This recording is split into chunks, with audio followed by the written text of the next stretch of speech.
ఎదురు చూస్తున్నాను. నీవే ఏదైనా చేయాలంటూ నీ కార్యాలకే ఎదురు చూస్తున్నాను.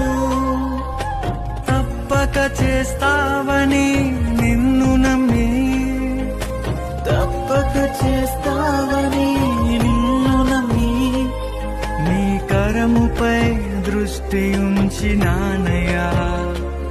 నీ కరముపై దృష్టి ఉంచినానయ్యా. అద్భుతం చేయుమయా,